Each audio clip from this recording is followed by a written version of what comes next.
Hello everyone, Jayme Shuda here from Mahoney CPAs and Advisors. Today I'd like to talk to you about using price rules in QuickBooks Online. Price rules are used to offer discounts or special rates on products or services you sell to your customers. An example might be offering wholesale pricing to some customers and retail pricing to others. Another example might be offering a 10% discount for Black Friday sale on all of your products. Today I'm going to show you how to set that up and use it in QuickBooks Online. If you've never used price rules before in QuickBooks, the first thing you need to do is set up the preference. So in order to do that, you need to go to the gear icon, to Company Settings, scroll down to Sales, and down to Products and Services. Here's where you'll find Turn on Price Rules. Toggle this on. You'll see that I already have mine toggled on. Then exit out of your Preferences screen.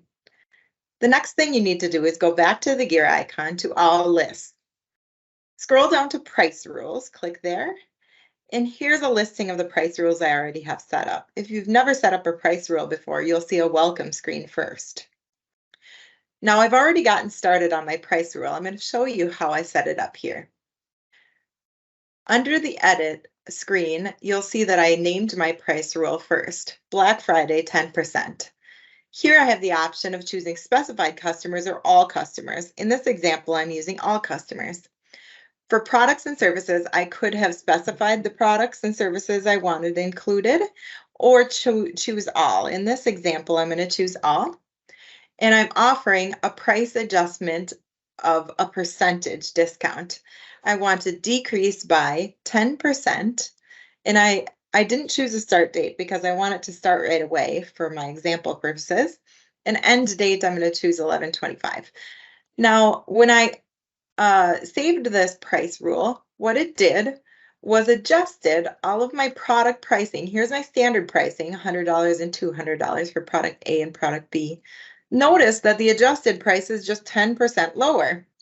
So that's what it'll do to all of your products and services by applying this price rule. So save and closing here. I want to show you what happens on the customer side.